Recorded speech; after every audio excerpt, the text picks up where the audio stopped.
อยากมีดินสวน2 เฮกตาร์พร้อมหนองปลา5 หนองและมีต้นหมากไม้ให้เก็บเกี่ยวไว้กินเลยเด้อ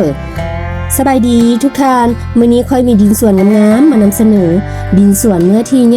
ญ่ๆเด้อชาวพันตามแมปหรือ2 เฮกตาร์ตั้งอยู่บ้านนาสังไผเมืองไซธานีนครหลวงเวียงจันทน์ภายในพื้นที่มีหนองปลาฮอด5 หนองเหมาะสำหรับการเลี้ยงปลาหรือพัฒนาเป็นส่วนการเกษตรสร้างผลิตภัณฑ์ทางการเกษตรการเกษตรกรรมให้ขายไว้ได้เลย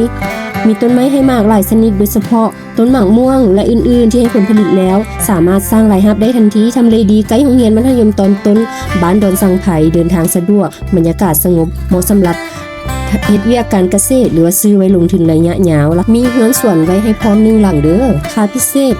1,800,000 บาทพร้อมโอนใบตะดินครอบครองให้เด้อดินตั้งอยู่บ้านนาสังไผเมืองไซธานีนครหลวงเวียงจันทน์ลูกค้าท่านใดสนใจสามารถสอบถามติดต่อเบอร์ดินได้ตัวจริงที่เบอร์5674529หรือเบอร์59842249สนใจติดต่อด่วนเด้อโอกาสดีๆแบบนี้บ่มีมาเรื่อยๆเด้อดินเฮือนลาวซื่อสัตย์มืออาชีพไว้วางใจได้